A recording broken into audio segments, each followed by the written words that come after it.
ការប្រកួតដ៏ជក់ចិត្តគឺមាននៅក្នុងរាត្រីនេះជាជំនួបគ្នារវាងក្រុមជម្រើសជាតិអាល្លឺម៉ង់ត្រូវប៉ះគ្នាជាមួយនឹងក្រុមជម្រើសជាតិប៉ុកទុយហ្គាល់បាទនៅក្នុងការប្រកួតពាន UEFA Nations League វគ្គពាក់កណ្ដាលប្រៃព្រាត់ឬក៏ Semi Final ដែលធ្វើឡើងនៅវេលាម៉ោង 2 រំលងអាទិត្យយប់នេះបងប្អូនបាទសម្រាប់គូនេះគឺជាគូដែលល្អមើលហើយបារាំងប៉ះប៉ុកទុយហ្គាល់បងប្អូនណាចាំមើលតើក្រុមណានឹងឡើងទៅវគ្គផ្ដាច់ព្រាត់ហើយចង់បញ្ជាក់ផងដែរថាក្រុមទាំងពីរនេះបើសិនជាក្រុមណាឡើងទៅវគ្គផ្ដាច់ព្រាត់ត្រូវរងចាំការប្រកួតរវាងបារាំងជាមួយនឹងអេស្ប៉ាញនៅថ្ងៃស្អែកទៀតបងប្អូនបាទសម្រាប់ UEFA Nations League ក្នុងរដូវកាលនេះសុទ្ធតែជាជើងខ្លាំងប៉ះគ្នាតែម្ដងបងប្អូនណាបារាំងអេស្ប៉ាញក៏មានដូចជាអាល្លឺម៉ង់មានដូចជាប៉ុកទុយហ្គាល់បាទឡងមើលតែម្ដងពីថ្ងៃនេះសម្រាប់បងប្អូនដែលជាអ្នកស្នេហាខ្សែបាល់ទាត់អញ្ចឹងយើងធ្វើការវិភាគបន្តិចទៀតនេះចាំមើលតើបាទប្រទេសអាល្លឺម៉ង់ឬក៏ប៉ុកទុយហ្គាល់ដែលជាអ្នកឈ្នះនៅក្នុងយុគនេះបងប្អូនណាអញ្ចឹងមុនមកធ្វើការនិយាយសំណូមពរបងប្អូន join channel Telegram ថ្មីរបស់ខ្ញុំម្នាក់មួយនៅក្នុង pin comment សម្រាប់ Facebook នេះបាទសម្រាប់បងប្អូន YouTube អាច join នៅក្នុង description បងប្អូន join ម្នាក់មួយទៅដើម្បីមើលការ live បន្តផ្ទាល់បាល់ទាត់គូពិសេសក៏ដូចជាការពិភាក្សាកីឡាការទម្លាក់គូផ្សេងបាទអរគុណច្រើនអូខេយើងនិយាយដល់គូសំខាន់របស់យើងបាទអាល្លឺម៉ង់ប៉ះគ្នាជាមួយប៉ុកទុយហ្គាល់យប់នេះមើលរ៉ូណាល់ដូអាចរកគ្រាប់បាល់បន្ថែមបានដែរឬទេបងប្អូនអាយុ40ឆ្នាំហើយណាបាទហើយឥឡូវនេះដូចជាមានភាពវិជ្ជមានខ្លាំងហើយក្នុងការបន្តជាមួយនឹងក្លឹបអាល់ណាសឺបាទសម្រាប់រ៉ូណាល់ដូណាអញ្ចឹងយើងត្រឡប់មកវិញបើយើងនិយាយអំពីក្រុមទាំងពីរបងប្អូនណាប៉ុកទុយហ្គាល់ធ្លាប់ឈ្នះមានប្រវត្តិធ្លាប់ឈ្នះពាន UEFA Nations League នេះម្ដងដែរនៅឆ្នាំ2019បាទនិយាយទៅពាន UEFA Nations League នេះទើបតែបង្កើតដែរទេបងប្អូននៅក្នុងឆ្នាំ2018បដើបង្កើតមកក៏វគ្គផ្ដាច់ព្រាត់នៅក្នុងឆ្នាំ2019គឺប៉ុកទុយហ្គាល់គឺជាអ្នកលើកពានណាបងប្អូនលើកពានតែម្ដងហើយសម្រាប់អាល្លឺម៉ង់នេះអត់ដែរឈ្នះពាន UEFA Nations League នេះទេប៉ុន្តែបាទអាល្លឺម៉ង់ឈ្នះទៅ World Cup គណៈពេលដែលប៉ុកទុយហ្គាល់ក៏អត់ដែរឈ្នះ World Cup ទេបងប្អូនណាម្យ៉ាងម្នាក់ទេបងប្អូនហើយបើយើងនិយាយអំពីប្រវត្តិប៉ះគ្នាក្រុមទាំងពីរសិនបងប្អូនណាប្រវត្តិប៉ះគ្នាតែ6លើកទេបាទរវាងប៉ុកទុយហ្គាល់ជាមួយអាល្លឺម៉ង់នេះប៉ះគ្នា6លើកគឺអាល្លឺម៉ង់ឈ្នះរហូតដល់5ដងបាទប៉ុកទុយហ្គាល់ឈ្នះតែ1លើកគត់បងប្អូនណាប៉ុកទុយហ្គាល់ឈ្នះ1លើកអាល្លឺម៉ង់គេឈ្នះ5លើកហើយការប្រកួតចុងក្រោយបំផុតគឺអាល្លឺម៉ង់បានយកឈ្នះទៅលើប៉ុកទុយហ្គាល់នេះក្នុងលទ្ធផល4-2នេះគឺជាការប្រកួតចុងក្រោយនៅក្នុងការប្រកួតពានយូរ៉ូឆ្នាំ2021វគ្គចែកពូលបងប្អូនណាហើយបើយើងនិយាយអំពី5ប្រកួតចុងក្រោយរបស់ប៉ុកទុយហ្គាល់គឺឈ្នះ2ស្មើ2ចាញ់1បាទឈ្នះ2ស្មើ2ចាញ់1ការប្រកួតចុងក្រោយគឺប៉ុកទុយហ្គាល់បានយកឈ្នះទៅលើក្រុមជម្រើសជាតិដាណឺម៉ាកក្នុងលទ្ធផល5-2បងប្អូនណាគឺល្អការប្រកួតចុងក្រោយរបស់គាត់យកឈ្នះទៅដាណឺម៉ាកបាទនៅក្នុងវគ្គ8ក្រុមចុងក្រោយឡើងមកវគ្គ4ក្រុមចុងក្រោយឬក៏ Semi Final តែម្ដងហើយបើយើងនិយាយអំពីក្រុមអាល្លឺម៉ង់បាទអាល្លឺម៉ង់5ប្រកួតចុងក្រោយរបស់គាត់ធ្វើបានល្អគឺឈ្នះ3ស្មើ2បាទឈ្នះ3ស្មើ2ការប្រកួតចុងក្រោយគឺអាល្លឺម៉ង់បានត្រឹមតែស្មើគ្នាជាមួយអ៊ីតាលី3ស្មើបងប្អូនណានៅក្នុងវគ្គ8ក្រុមចុងក្រោយអញ្ចឹងបើយើងនិយាយអំពីប្រវត្តិប៉ះគ្នាគឺអាល្លឺម៉ង់ធ្វើបានល្អជាងហើយបើយើងនិយាយអំពី5ប្រកួតចុងក្រោយក៏អាល្លឺម៉ង់គេធ្វើបានល្អជាងដែរប៉ុន្តែគាត់ថាប៉ុកទុយហ្គាល់គាត់ឡើងមកនេះគឺគាត់ប៉ះជាមួយនឹងក្រុមខ្លាំងដែរបងប្អូនណាដល់អញ្ចឹងប៉ះទល់ជាក្រូអាតសុទ្ធតែជាក្រុមដែលបបាក់ក្នុងការស៊ីបាទអញ្ចឹងក៏យើងមិនអាចបន្ទោសគាត់ដែរដោយសារតែគាត់ចាញ់មកប្រកួតទៅលើដាណឺម៉ាកបងប្អូនណាចាញ់មកប្រកួតក្នុងទឹកដីដាណឺម៉ាក 1-0 ប៉ុន្តែនៅក្នុងទឹកដីរបស់គាត់វិញគាត់លុតដាណឺម៉ាក 7-2 ណាបងប្អូនហើយគាត់ប៉ះជាមួយក្រូអាតបាទស្មើគ្នាមួយស្មើទេហើយក៏យកឈ្នះលើប៉ូឡូញរហូតដល់5-1ដែរអញ្ចឹងវាមិនលើគ្នាប្រហែលទេតាក់ទងនឹង5ប្រកួតប៉ុន្តែបើយើងនិយាយពីប្រវត្តិប៉ះគ្នាអាចនិយាយថាអាល្លឺម៉ង់គេល្អជាងយើងមកមើលអំពីសមាជិកកីឡាករដែលដាក់លេងក្នុងយុគនេះក៏ដូចជាកីឡាកររបួសជាដើមបងប្អូនណាប្រព័ន្ធលេងបែបណាសម្រាប់កីឡាករទាំងពីរដូចជាអត់មានកីឡាកររបួសទេបងប្អូនណាបាទមានកីឡាកររបួសទេបាទសម្រាប់ខាងក្រុមជម្រើសជាតិអាល្លឺម៉ង់ដឹកនាំដោយលោក Julian Nagelsmann បាទ Julian Nagelsmann នេះគឺជាគ្រូបង្វឹកដែលជោគជ័យខ្លាំងមែនទែនហើយប្រព័ន្ធលេងរបស់គាត់គឺប្រើទម្រង់ប្រយុទ្ធណាបងប្អូនប្រយុទ្ធខ្លាំងហើយសម្រាប់គ្រូជម្រើសជាតិប៉ុកទុយហ្គាល់ដឹកនាំដោយលោក Roberto Martinez បាទ Roberto Martinez ទម្រង់របស់គាត់គឺ simple formation ទេបាទគឺមិនបុកពេកក៏មិនទប់ពេកដែរប៉ុន្តែបើនិយាយពី Julian Nagelsmann ទម្រង់គាត់គឺបុកខ្លាំងតែម្ដងណាដឹកនាំក្រុមជម្រើសជាតិបារាំងសន្ទុះបាទអាល្លឺម៉ង់អាល្លឺម៉ង់យប់នេះប្រើទម្រង់ 4-2-3-1 បាទ 4-2-3-1 ខាងប៉ុកទុយហ្គាល់ប្រើទម្រង់ 4-3 បាទប្រយុទ្ធហើយបើយើងនិយាយអំពីអ្នកចាំទីនៅក្នុងរាត្រីនេះដៃទី1របស់ខាងក្រុមជម្រើសជាតិអាល្លឺម៉ង់គឺ Master Chen ណាបងប្អូនគឺ Master Chen ហើយខ្សែការពារមានដូចជាបាទខាងស្ដាំគឺកីឡាករបាទ Joseph Kimmich កណ្ដាលមានដូចជាកីឡាករបាទ Vladimir Anton បាទ Vladimir Anton ក៏ដូចជា Jonathan Tah នៅកណ្ដាលណាខាងឆ្វេងគឺកីឡាករ David Raum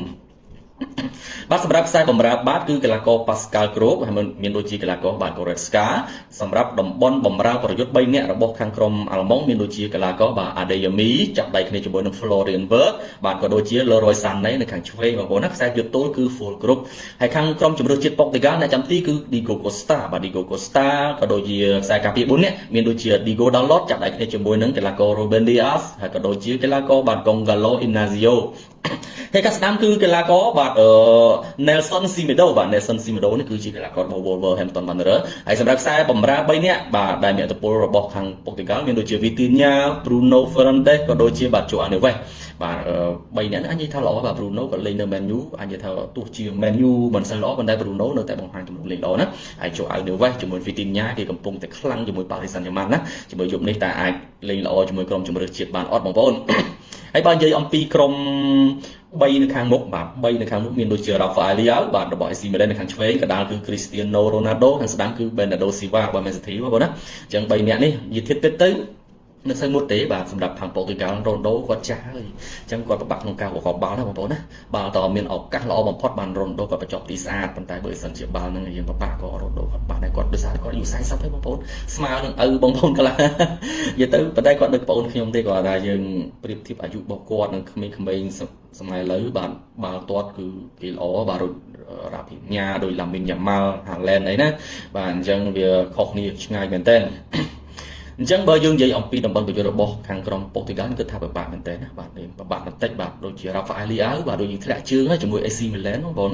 គាត់លេងនៅក្រុមជម្រើសជាតិក៏យើងធ្លាក់ជើងដែរបាទសម្រាប់ Rafael Leao ណាហើយ Bernardo Silva ក៏រត់យឺតដែរបាទ Bernardo Silva ឥឡូវមិនខ្លាំងដូចមុនទេបងប្អូនហើយបាទ Man City អត់ជាប់ជាជម្រើស11នាក់ដំបូងទេប៉ុន្តែ Portugal ខ្លាំងតំបន់ការពារហើយនិងតំបន់បម្រើបងប្អូនណាអ្វីក៏បិទតែតំបន់ប្រយុទ្ធរបស់គាត់មិនសូវជាមុតមិនសូវជាកាចប៉ុន្តែតំបន់បម្រើរបស់គាត់គឺល្អបាទ Vitinha ចូលឲ្យនៅវិញក៏ដូចជា Bruno Fernandes បាទ3នាក់គឺអីម៉ៃហើយតំបន់ការពាររបស់គាត់មួមហើយបាទ Ruben Dias បាទ Gonzalo Inacio ក៏ដូចជាបាទDalot មាន Dalot អីហ្នឹង Dalot trong rô xịnរបស់គាត់ហ្នឹងបងប្អូនណាខាងឆ្វេងនេះគឺរ៉ូស៊ីនរបស់គាត់ហើយបាទហើយសម្រាប់ Semedo បាទ Nelson Semedo នេះអាចនិយាយថាមិនមុំទាំពេកទេសម្រាប់ Wolver បាទគាត់ថា3នាក់នេះ Ruben Dias មានដូចជាបាទ Inacio ក៏ដូចជា Dalot នេះអាចនិយាយថាមុំទាំហ្នឹងតំបន់កណ្ដាលតំបន់ខាងឆ្វេងបងប្អូនតំបន់ដែលល្អបំផុតសម្រាប់ Portugal គឺតំបន់បម្រើណាបងប្អូនបម្រើល្អហើយបើយើងនិយាយពីអាល្លឺម៉ង់បាទអាល្លឺម៉ង់តំបន់ការពារគាត់មិនសូវជាមុំតមពីប្រមាណទេបងប្អូនណាមុំយើងមើលឃើញថា2នាក់ដែលមានភាព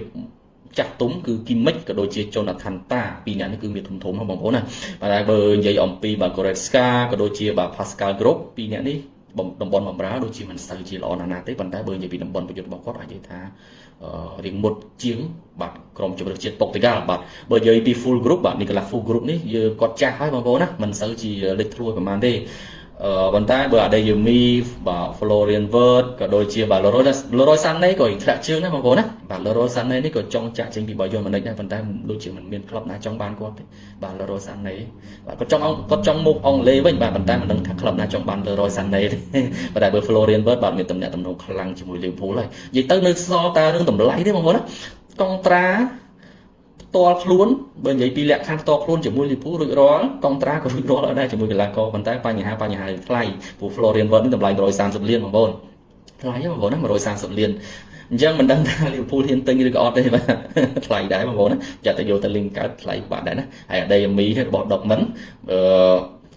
អាចនិយាយថាគាត់គួរសមល្អបងគួរឲ្យ Adeyemi បាទ Karim Adeyemi និយាយទៅសម្រាប់ខាងក្រុមអាល្លឺម៉ង់នេះមានDortmundមាន Bayern Munich បាទមាន Bayer Leverkusen 3ក្រុមសំខាន់ណាបងប្អូនបាទបើខាងក្រុម Portugal ចម្រុះតែម្ដងបាទមានគ្រប់ហ្មងមានទាំងពី AC Milan មានទាំងពីអ៊ីតាលីមានទាំងពីអាស៊ីមានទាំងពី Man City មានទាំងបារាំងបាទចម្រុះគ្នាពេញហ្នឹងបាទខាង Portugal បើសិនជាខាងអាល្លឺម៉ង់មានតែ3ក្លឹបធំៗទេបាទមាន Dortmund មាន Bayern Munich ក៏ដូចជា Bayer Leverkusen បាទសុទ្ធតែជាកីឡាករមកពី3ក្លឹបហ្នឹងអញ្ចឹងបើយើងនិយាយពីប្រព័ន្ធលេងបងប្អូនណាប្រព័ន្ធលេងខ្ញុំអត់ដឹងថាម៉េចទេបច្ចុប្បន្នពួកយើងអត់បានមើលណាព្រោះអត់បានប្រកួតគាត់ថាយើងមើលឃើញថា Vitinha មានមើលឃើញថា Joao Neves កំពុងឡើងជើងខ្លាំងបាទជាមួយ Paris Saint-Germain ជាមួយយប់នេះគាត់លេងជាមួយក្រុមជម្រើសជាតិតែគាត់ល្អដូចជាមួយនឹងការប្រកួតជាមួយក្លឹបអត់ហើយបើយើងនិយាយអំពីការប្រកួតមុន ប្រវត្តិគឺអញនិយាយថាអាល្លឺម៉ង់គេគាត់បើជាងបងប្អូនគេលេងមានលំនឹងជាងណាបាទសម្រាប់អាល្លឺម៉ង់គេមានលំនឹងជាងប៉ុន្តែដោយសារតែវាខកខានក្នុងការប្រកួតនឹងច្រើនខែដែរអញ្ចឹងមិនដឹងថាទម្រង់លេងវាប្រែប្រួលបែបណាទេណាបងប្អូនអញ្ចឹងយើងមិនអាចមើលងាយទៅលើប៉ុកទីកាល់បានទេហើយការប្រកួតនេះនៅក្នុងទឹកដី Alien Arena របស់ក្លឹប Bayern Munich បាទនៅក្នុងទីក្រុង Munich របស់ប្រទេសអាល្លឺម៉ង់ណាអញ្ចឹងការប្រកួតធំៗគឺគេលេងនៅក្នុង Alien Arena របស់ Bayern Munich ហ្នឹងហើយហើយមិនដឹងទៅស្មៅនឹងដាំរួចនៅបាទអ្នកគ្រប់គ្រង Paris Saint-Germain ក៏ស្មៅយកខ្ទេចឥឡូវខាងសហព័ន្ធបាល់ទាត់អាល្លឺម៉ង់កំពុងប្តឹងទៅខាង UEFA រឿងកោះស្មៅរបស់ Bayern Munich បាទខាងអ្នកគ្រប់គ្រង Paris Saint-Germain ក៏ស្មៅយកខ្ទេចមិនដឹងទេយ៉ាងម៉េចគេថាជាស្មៅដែលជួយឲ្យប៉ារីសលើកពានអញ្ចឹងណានោះនេះក៏អញ្ចឹងទឹកដីបងប្អូនណាលេងនៅក្នុងទឹកដីអាល្លឺម៉ង់វាពិបាកដែរសម្រាប់ខាងក្រុមជម្រើសជាតិប៉ូទុយហ្គាល់ប៉ុន្តែខ្ញុំសង្ឃឹមទៅលើតំបន់បម្រើទេបាទសម្រាប់ខាងក្រុមប៉ូទុយហ្គាល់ខ្ញុំសង្ឃឹមទៅលើតំបន់បម្រើរបស់គាត់ហើយតំបន់ការពាររបស់គាត់មុំណាអញ្ចឹងយប់នេះបាទខ្ញុំគិតថាពូដូអាចនឹងមានមួយគ្រាប់ណាបងប្អូនពូដូអាចនឹងមានមួយគ្រាប់អាចនឹងមានវីទីញ៉ាមួយគ្រាប់អាចនឹងជួយឲ្យនៅវេះអញ្ចឹងទៅបាទអាច3នាក់អរិថាគ្នាអាចមានមួយគ្រាប់និយាយទៅខ្ញុំគិតថាប៉ូទុយហ្គាល់យ៉ាងអត់បំផុតក៏មាន2គ្រាប់ដែរយប់នេះណាហើយខាងអាល្លឺម៉ង់អាចនឹងមាន2គ្រាប់3គ្រាប់បើយប់នេះអាចនឹងច្រើនគ្រាប់បងប្អូនណាបើមិន2-1 3-1ឬក៏2ស្មើបាទនឹងអាចច្រើនគ្រាប់បាទច្រើនគ្រាប់ខ្ញុំគិតថាអាល្លឺម៉ង់នឹងបុកខ្លាំងណាស់បាទអាល្លឺម៉ង់ព្រោះទម្រង់របស់លោក Nagelsmann គឺទម្រង់របស់គាត់អត់ចេះទប់ទេបងប្អូនដាក់យកឲ្យมันខ្វល់ព្រោះអាល្លឺម៉ង់គេមានសភាសិតមួយគឺគេនិយាយថាការប្រយុទ្ធគឺជាការពារដ៏ល្អបំផុតការប្រយុទ្ធមានតែយើងវាយគេទេទៅយើងអាចការពារខ្លួនឯងបាននេះជាសភាសិតរបស់អាល្លឺម៉ង់ប៉ុណ្ណឹងបោះនេះឃ្លៀប៉ុណ្ណឹងយើងអាចយកប្រើសម័យនេះបានអត់ទេជាស្រ័យបងប្អូននិយាយវាចូលជ្រៅតិចអញ្ចឹងយើងត្រឡប់មកវិញតាក់ទងនឹងក្រុមជម្រើសជាតិអាល្លឺម៉ង់គឺបុកខ្លាំងនៅក្នុងរាត្រីនេះបាទប៉ូទុយហ្គាល់នឹងធ្វើការទប់ហើយវាយបកណាវាយបកមួយបើនិយាយពី counter attack របស់ប៉ូទុយហ្គាល់ក៏មុំដែរក៏ល្អដែរមកមាន Bernardo Silva និយាយទៅ Rafael Leao គាត់លឿនណាបងប្អូនលឿនប៉ុន្តែគាត់ថាការបញ្ចប់ទីរបស់គាត់មិនសូវល្អអញ្ចឹងសង្ឃឹមទៅលើ Ronaldo ជាអ្នកបញ្ចប់ទីចុះយប់នេះបងប្អូនអញ្ចឹងបើយើងនិយាយពីកម្រិតសមត្ថភាពប្រព័ន្ធលេងគឺអាល្លឺម៉ង់ 55%ប៉ូទុយហ្គាល់ 45% បងប្អូនណាហើយបើនិយាយអំពីប្រវត្តិអាល្លឺម៉ង់ 60% ប៉ូទុយហ្គាល់ 40% បងប្អូនពិចារណាបន្ថែមណាខ្ញុំបន្តគាត់ឲ្យជាយោបល់បាទប្រវត្តិគឺអាល្លឺម៉ង់ 60% កាប់ប៉ះគ្នាណាប៉ូទុយហ្គាល់ 40% ហើយបើនិយាយប្រព័ន្ធលេងបច្ចុប្បន្នគឺអាល្លឺម៉ង់ 55% បាទប៉ូទុយហ្គាល់ 45% ណាបងប្អូនប៉ុន្តែបើនិយាយពីកម្រិតកីឡាករគឺខាងក្រុមជម្រើសជាតិប៉ូទុយហ្គាល់គឺមានប្រៀបជាងណាមានប្រៀបជាងព្រោះកីឡាកររបស់ប៉ូទុយហ្គាល់គឺមាន skill ទាំងអស់សុទ្ធតែ skill របស់ខាងអាល្លឺម៉ង់គាត់មិនសូវប្រកែកញាក់អីម៉ានទេប៉ុន្តែគាត់រត់លឿនបកែបាល់លើណាសម្រាប់អាល្លឺម៉ង់បកែបាល់លើពោះកីឡាករអាល្លឺម៉ង់ខ្ពស់ធំអញ្ចឹងបាល់តែបាល់អីល្អមែនតើណាហើយ Florian Wirtz ក៏ជាកីឡាករសំខាន់ផងដែរកីឡាករគឺប៉ូទុយហ្គាល់គេល្អជាងវិញណាបងប្អូនប្រព័ន្ធលេងអាចនិយាយថាអាល្លឺម៉ង់គាត់បើជាងតិចប្រវត្តិអាល្លឺម៉ង់គាត់បើជាងតិចគ្រូវឹកអាចនិយាយថា Julian Nagelsmann ល្អជាងតដឹកនាំលើកពានច្រើនបាទជាពិសេសជាមួយ Bayern Munich ហើយអញ្ចឹងបងប្អូនអាចពិចារណាបន្ថែមបាល់នេះអាល្លឺម៉ង់តឲ្យប៉ូទុយហ្គាល់ចំនួនកន្លះដាច់បងប្អូនគិតយ៉ាងណាដែរហើយសម្រាប់ខ្ញុំគ្រប់គ្រងប៉ូទុយហ្គាល់បងប្អូនណាខ្ញុំមិនមែនជា fan របស់ Ronaldo ទេប៉ុន្តែដោយសារតែមានកីឡាករល្អច្រើនហើយខ្ញុំអាចនិយាយថាខ្ញុំគ្រប់គ្រងប៉ូទុយហ្គាល់ប៉ុន្តែបាល់នឹងប្របាក់ប៉ូទុយហ្គាល់ក្នុងការប្របាក់ស៊ីទៅលើអាល្លឺម៉ង់ណាបងប្អូនណាប្របាក់ស៊ីអាល្លឺម៉ង់ណាបាទអាល្លឺម៉ង់មួមហើយលេងក្នុងផ្ទះខ្លួនឯងទៀតចឹងគឺពិបាកមែនទែនហើយចង់បញ្ជាក់ដែរថាការប្រកួតនេះតែមួយជើងទេណាតែមួយជើងទេណាឈ្នះគឺឡើងទៅបែបតែប្រតែម្ដងអត់មានពីរជើងដូរដីទេអញ្ចឹងយប់នេះគឺពិបាកណាស់បងប្អូនណាបាទពិបាកណាស់មិនដឹងថាក្រុមណាឈ្នះទេខ្ញុំស្មានអត់ត្រូវទេបងប្អូនណាប៉ុន្តែបើសួរថាក្រុមណាមានអត្ថប្រយោជន៍ឈ្នះគឺខ្ញុំគិតថាប្រហែលជាអាល្លឺម៉ង់ 55% ប៉ូទុយហ្គាល់ 45% បាទបាល់នេះអាចប៉ុណ្ណឹងហើយក៏អាចស្មើគ្នាដែរបាទបាល់នេះគាត់ថាអាចមានគ្រាប់ច្រើនបើបងប្អូនលេង over 2កន្លះបូក3ណាសម្រាប់បងប្អូនវិនិយោគគឺ over 2កន្លះបូក3ហើយបើបងប្អូនគ្រប់គ្រងក្រុមបាទអញ្ចឹងបងប្អូនស្រឡាញ់ប៉ូទុយហ្គាល់ក៏ស្រឡាញ់ទៅខ្ញុំអត់អីទេរងកន្លះក៏នេះទៅណាប៉ុន្តែបាល់នេះខ្ញុំអត់ហ៊ានសម្រេចចិត្តថាក្រុមណាឈ្នះឬក្រុមណាទេគាត់ថាបាល់នេះខ្ញុំអាចនិយាយcommentថាអាចនឹងស្មើគ្នាឈានដល់វគ្គម៉ោងបន្ថែមក៏ថាបានដែរបងប្អូនណាអាចស្មើគ្នាឈានដល់ម៉ោងបន្ថែមក៏ថាបានដែរសម្រាប់បាល់នេះព្រោះប្របាក់ស្មានថាខាងក្រុមណាឈ្នះប៉ុន្តែបើសួរថាមានទម្ងន់គឺអាល្លឺម៉ង់មានទម្ងន់ជាងបន្តិចនេះជាកម្រិតរបស់ខ្ញុំបងប្អូនចុះសម្រាប់បងប្អូនវិនិយោគអាចលេង over 2កន្លះបូក3សម្រាប់គូនេះបងប្អូនណានេះជាការគិតរបស់ខ្ញុំបាល់ហ្នឹងខ្ញុំបញ្ជាក់ម្ដងទៀតទី1អាចនឹងស្មើគ្នាណាអាចស្មើឈានរហូតដល់បាល់ថែមមករហូតដល់3នាទីអាចថាបានដែរទី2អាល្លឺម៉ង់មានទម្ងន់ជាងបងប្អូនណា ហើយទី3បងប្អូនវិនិយោគគឺលេង over បាទ2កន្លះបុក3សម្រាប់គូនេះអរគុណច្រើន